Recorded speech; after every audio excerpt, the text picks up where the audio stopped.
Hello दोस्तों, आज का टॉपिक है फ्रांसीसियों का आगमन और उनका भारत में जो पहले से आ चुके हैं ब्रिटिश, उनके साथ इनका किस प्रकार का संबंध रहा है।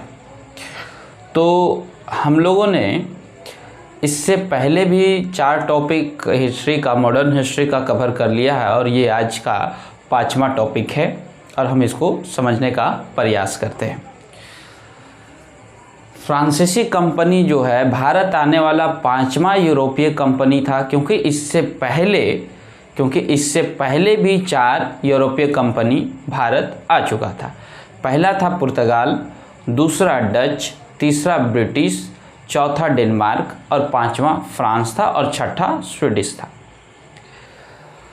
1664 ईस्वी में फ्रांस के शासक लुई 14वें के शासनकाल में उन्हीं के मंत्री कोलबर्ट के प्रयासों से फ्रांसीसी कंपनी की स्थापना हुई। उस कंपनी का नाम पड़ा कंपनी द एंड ओरिएंटल, जो एक प्रकार की सरकारी कंपनी थी। क्योंकि दोस्तों सरकारी यहाँ पर मेंशन करने वाली बात है, क्योंकि अन्य जो भी कंपनी आप देख रहे थे, जैसे ब्रिटिश कंपनी की अगर बात करें तो उसमें कम से कम 217 पार्टनर्स थे और एक निजी कंपनी थी, जबकि ये एक प्रकार की सरकारी कंपनी थी। जो भी इसका खर्च आएगा वो उसका टोटल खर्च का वहन वहाँ के क्षमा कीजिएगा फ्रांस के शासक उठाएंगे इसका खर्च। फ्रांसीसी फैक्ट्री पहली बार भारत में फ्रांसीसी फैक्ट्री 1668 ईस्वी में खुली, सूरत में खुली, फ्रैंक कैरो के प्रयास से खुली। और उसके बाद दूसरी फैक्ट्री 1 साल बाद 68 के बाद 69 में खुली मछलीपट्टनम में, जो गोलकुंडा के सुल्तान से जगह प्राप्त की। और उसके बाद कंपनी के निदेशक फ्रेंडोइस मार्टिन वाली कुंडपुर के सूबेदार से पांडिचेरी गांव प्राप्त की। उसके बाद बंगाल में शाइस्ता खां से चंद्रनगर जो है वो चंद्रनगर गांव किराए पर लिए। इसके बाद 1729 ईस्वी में माहे और 1739 ईस्वी में कराईकल पर अधिकार की। दोस्तों ये जो भी जगह है, देखिए ये सब जगह इंपॉर्टेंट है और कॉम्पिटिटिव एग्ज़ाम में लगभग इनसे सवाल किए जाते हैं। क्योंकि फ्रांस जो है इस जगह को देख रहे हैं बोर्ड पर आप, इस जगह को तब तक वो अपने नियंत्रण में बनाए रखा जब तक वे यहाँ भारत में वो रहे। जब वो जाने लगे तब ये सब क्षेत्र भारत सरकार को सौंप के गए। तो अब हम पढ़ेंगे इनका फ्रांस और ब्रिटिश के बीच संबंध। जैसा कि आप लोग जानते हैं, फ्रांस और ब्रिटिश के बीच जो भारत में स्थिति रहा है, उनके बीच जो युद्ध हुआ, उस युद्ध का नाम पड़ा है कर्नाटक युद्ध। और ये 3 पार्ट में ये कर्नाटक युद्ध हुए, अर्थात कह सकते हैं कि फ्रांस और ब्रिटिश के बीच जो भारत में युद्ध हुआ वो कर्नाटक युद्ध के नाम से जाना गया और वो 3 युद्ध लड़े। तो हम अभी अगले पार्ट में देखते हैं।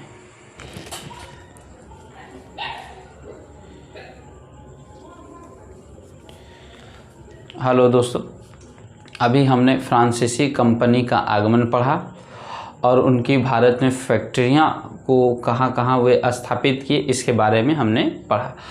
और तीसरा टॉपिक था उसका कि भारत में फ्रांस और ब्रिटिश के बीच किस प्रकार के संबंध रहे हैं। क्योंकि भारत में फ्रांस और ब्रिटिश का संबंध यूरोप के घटनाओं के कारण प्रभावित रहा और इसके वजह से इनका संबंध भारत में नकारात्मक रहे हैं और इसके वजह से दोनों के बीच में युद्ध हुई और उस युद्ध का नाम पड़ा कर्नाटक युद्ध। और ये कर्नाटक युद्ध भारत में वो 3 युद्ध लड़े गए। प्रथम कर्नाटक युद्ध, द्वितीय कर्नाटक युद्ध, तृतीय कर्नाटक युद्ध। प्रथम कर्नाटक युद्ध 1746 से 48 के बीच हुआ और कारण था ऑस्ट्रिया के उत्तराधिकार का मुद्दा। और इस तरह से आप देख रहे हैं कि यूरोप में घटने वाली घटनाओं के कारण भारत में उन दोनों के संबंध को प्रभावित कर रहा है। क्योंकि ऑस्ट्रिया का उत्तराधिकार का मामला यूरोपीय मामला है, लेकिन फिर भी भारत में इस मुद्दे को लेकर ये यहाँ पर युद्ध कर रहे हैं। इस युद्ध का समाप्ति एक्सएल ला सापेल के संधि के साथ हुआ। इस दौरान फ्रांसीसी गवर्नर डुप्ले था और इस युद्ध में फ्रांसीसियों की जीत हुई। द्वितीय कर्नाटक युद्ध 1749 से 1754 ईस्वी के बीच हुआ। कारण था कि हैदराबाद और कर्नाटक में उत्तराधिकार का मुद्दा उठा और वे चाह रहे थे दोनों अपने अपने गुट को समर्थन देकर राजनीतिक व्यापारिक लाभ प्राप्त करने का प्रयास कर रहे थे। और इस स्थिति में दोनों के बीच युद्ध हुआ और वो युद्ध हुआ द्वितीय कर्नाटक युद्ध। और इस युद्ध की समाप्ति जो हुई पांडिचेरी की संधि के साथ ये युद्ध की समाप्ति हुई। इस समय फ्रांसीसी गवर्नर को समझेंगे कि युद्ध के समय डुप्ले था लेकिन संधि करने वाला गोडेहू था। क्योंकि अगर पूछा जाए कि द्वितीय कर्नाटक युद्ध के समय फ्रांसीसी गवर्नर कौन था तो डुप्ले हो जाएगा, लेकिन अगर पूछा जाए कि द्वितीय कर्नाटक युद्ध के समय द्वितीय कर्नाटक युद्ध में संधि करने वाला फ्रांसीसी गवर्नर कौन था तो गोडेहू हो जाएगा। इस युद्ध में जीत कूटनीतिक रूप से ब्रिटिशों की हुई, कूटनीतिक रूप से इन्हें पराजित होना पड़ा। और तृतीय कर्नाटक युद्ध 1756 से 1763 ईस्वी में हुआ और इसका प्रमुख कारण था सप्तवर्षीय युद्ध का प्रभाव। क्योंकि आप ये भी देख रहे हैं कि ये भी जो युद्ध देख रहे हैं वो भी पश्चिमी युद्ध है और उसके प्रभाव के कारण भारत में फ्रांस और ब्रिटिश के बीच युद्ध हो रहे हैं। और इस युद्ध की समाप्ति पेरिस के संधि के साथ हुई और इस युद्ध में भी फ्रांसीसियों की हार हुई। इस समय फ्रांसीसी गवर्नर भारत में काउंट डी लाली था और हालांकि 1760 ईस्वी में ही ब्रिटिश नेतृत्व करता सर आयर कूट के नेतृत्व में इनको अंतिम रूप से पराजित होना पड़ा और लगभग इन्हें राजनीतिक अधिकार की प्राप्ति से इन्हें वंचित कर दिया ब्रिटिशों ने और केवल ये भारत में व्यापार पर ही निर्भर हो गए। यहाँ पर एक चार्ट में आपको यहाँ पर पूरे इसे एक ब्रीफ किया गया है अंग्रेज और फ्रांस के बीच के युद्ध को।